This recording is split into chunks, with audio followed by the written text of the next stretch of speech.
Hello. BA third year में अपना प्लेटो चल रहा है। आज शायद हम प्लेटो को पूरा भी कर लेंगे। प्लेटो की अपनी शिक्षा योजना पूरी है। आदर्श राज्य का सिद्धांत आज हम आपको बता रहे हैं।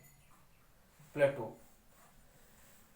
जो कि एक दार्शनिक विचारक रहा है, प्लेटो ने अपना जो महान ग्रंथ रिपब्लिक लिखा है, उसी रिपब्लिक में आदर्श राज्य का विस्तृत वर्णन और चित्रण किया है।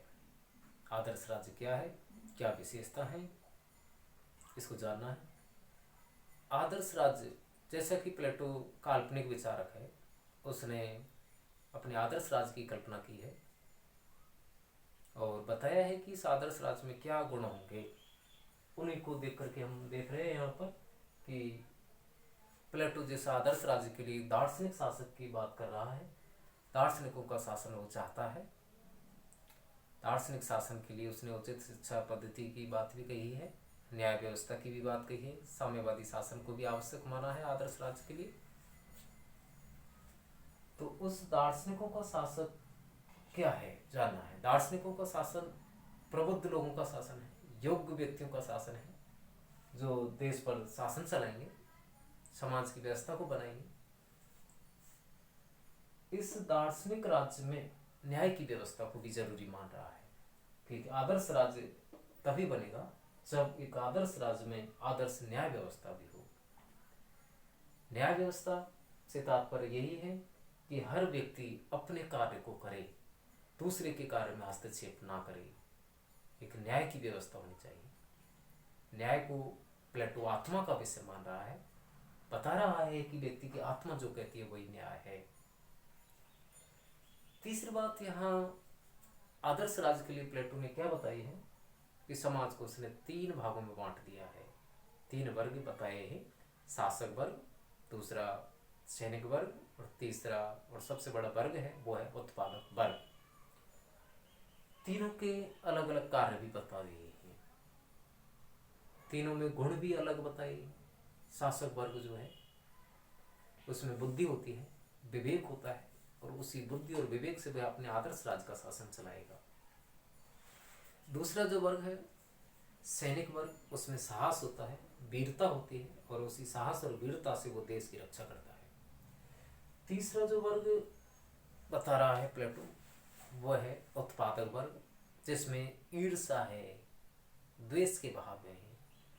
उस वर्ग का काम क्या है कि वो पहले दो जो वर्ग हैं उनके लिए कार्य करे, उत्पादन का कार्य ज़्यादा से ज़्यादा करे, जिससे कि पहले 2 वर्ग जो है शासक वर्ग, सैनिक वर्ग, अपना कार्य अच्छी तरीक़ा से कर सकें। आदर्श राज्य की सबसे बड़ी बात यहाँ क्या देखने को मिल रही है कि वह स्त्री पुरुष दोनों की समानता पर बल दे रहा है, दोनों को समान मान रहा है कि दोनों के लिए समान अधिकार होने चाहिए।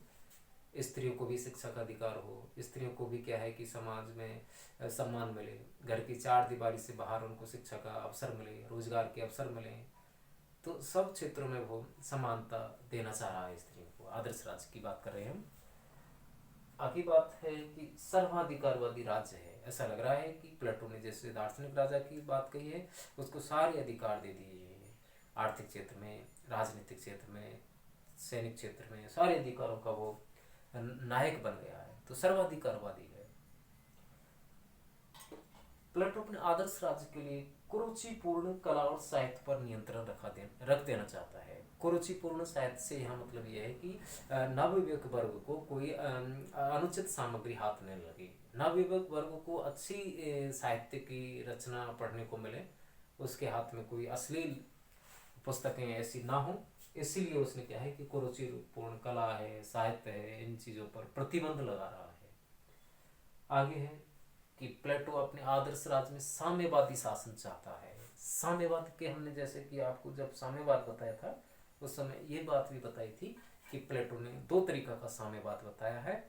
एक तो संपत्ति का साम्यवाद, दूसरा है परिवार का साम्यवाद। संपत्ति के साम्यवाद में हमने बताया था कि संपत्ति जो व्यक्ति में स्वार्थ पैदा करती है, उस संपत्ति को शासक वर्ग को छूना तक नहीं चाहिए। संपत्ति अपने पास बस इतनी रखनी चाहिए जितनी की आवश्यक है, और शेष संपत्ति है वो समाज की समझनी चाहिए, समाज की धरोहर मानी जानी चाहिए। ऐसा प्लेटो ने आदर्श राज्य के लिए बताया था, साम्यवाद में बताया था। आगे उसी साम्यवाद में प्लेटो ने ये भी बताया था कि परिवार भी नहीं होना चाहिए, शासक वर्ग के पास अपना कोई निजी परिवार नहीं होगा, निजी संपत्ति नहीं होगी, निजी कोई गोदाम नहीं होगा, सारी चीजें सार्वजनिक होंगी, ऐसा प्लेटो ने बता दिया है अपने साम्यवाद में। और एक बात ये भी है कि उसने अपने आदर्श राज्य में कार्यात्मक विशेषीकरण की बात कही है। कार्यात्मक विशेषीकरण से मतलब ये है कि व्यक्ति जिस कार्य को करने में निपुण है, ज्यादा से ज्यादा उसमें आंतरिक क्षमता है, व्यक्ति उसी कार्य को करे। यदि उसमें वीरता है, साहस है, तो देश की सेना में भर्ती हो। यदि उसमें बुद्धि विवेक है तो शासन कार्य को चलाए, और यदि उसमें विवेक बुद्धि कुछ भी नहीं है तो वह उत्पादन के कार्य में शामिल हो। ऐसा प्लेटो ने अपने आदर्श राज्य के लिए कह दिया है। अब यह बात हम करते हैं कि आदर्श जो राज्य रहा है, उस आदर्श राज्य में आलोचना भी बनती है। क्या यह आदर्श राज्य संभव है? प्लेटो ने सैद्धांतिक रूप से जिस आदर्श राज्य की बात तो की है, लेकिन प्लेटो ने यह भी कह दिया है कि इस प्रकार का आदर्श राज्य से पृथ्वी पर संभव नहीं है। इसकी हम कल्पना ही कर सकते हैं। ऐसा आदर्श राज्य स्वर्ग में ही संभव है, वर्तमान में या इस समय में इसकी हम व्यावहारिक रूप में स्थापना नहीं कर सकते। तो ये काल्पनिक माना है याद रखना, और काल्पनिक बात को देख करके ही आलोचना की गई है। मुख्य रूप से आलोचना में उसके अरस्तु जो उसका शिष्य रहा है, उसने आलोचना की है। आलोचना के जो विषय हैं वो कौन कौन से, कि पहली बात तो ये है कि अरस्तु ने ऐसा कहा है कि प्लेटो ने दास व्यवस्था को मौन स्वीकृति दे दी है। दास व्यवस्था को मौन स्वीकृति दे दी है क्योंकि उसने जो उत्पादक वर्ग है, उत्पादक वर्ग के लिए ना तो कोई उच्च शिक्षा की व्यवस्था की है, ना कोई उसको और अच्छे कार्य सौंपे हैं। तो ऐसा लग रहा है कि प्लेटो ने दासता को सहमति दी है। प्लेटो ने एक बात यहाँ ये भी आती है कि प्लेटो ने उत्पादक वर्ग की उपेक्षा यहाँ नितांत उपेक्षा करती है। उत्पादक वर्ग जो समाज का एक बड़ा वर्ग रहा है, उसकी नितांत उपेक्षा कर रहा है। प्लेटो ने स्वतंत्रता का भी यहाँ प्रतिबंध लगा दिया है। व्यक्ति जो अपना विकास करना चाहता है, स्वतंत्रता का वातावरण उसको मिलना चाहिए, लेकिन यहाँ प्लेटो ने स्वतंत्रता पर भी प्रतिबंध लगा दिया है। तो ये कुछ आलोचनाएं यहाँ बनती हैं कि उसके दार्शनिक राजा का जो सिद्धांत है उसमें कुछ आलोचना भी है। तो यहाँ हम आदर्श राज्य को हमने देखा, उसकी व्यवस्थाओं को देखा, साम्यवाद को देखा, प्लेटो की शिक्षा योजना को देखा। अब यहाँ आपके लिए जैसे कि रिटन वर्क है, इस रिटन वर्क के लिए हम आपको जो व्हाट्सएप ग्रुप है, उस व्हाट्सएप ग्रुप पर आपको पीडीएफ उपलब्ध हो जाएगी। इस प्लेटो के जितने भी महत्वपूर्ण प्रश्न बनते हैं, वैसे प्लेटो का जो महत्वपूर्ण प्रश्न बनता है, एक तो प्लेटो की शिक्षा योजना पर बनता है, एक प्लेटो का प्रश्न बनता है आपका प्लेटो की न्याय व्यवस्था क्या है।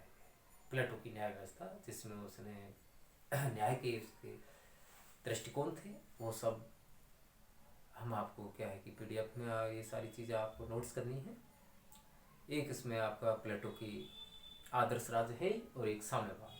तो यहाँ महत्वपूर्ण रूप से 4 जो बातें हैं प्लेटो के बारे में मुख्य रूप से आपको जाननी है, समझनी है।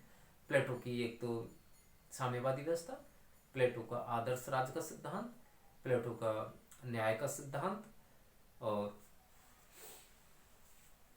प्लेटो की शिक्षा योजना।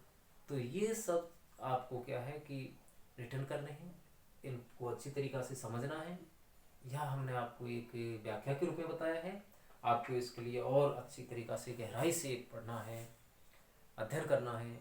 और बुक है जो 3rd ईयर की बुक है आपकी, उसमें भी ये सारी चीज़ें और आपको विस्तार से मिलेंगी। तो यहाँ इतना ही। Thank you.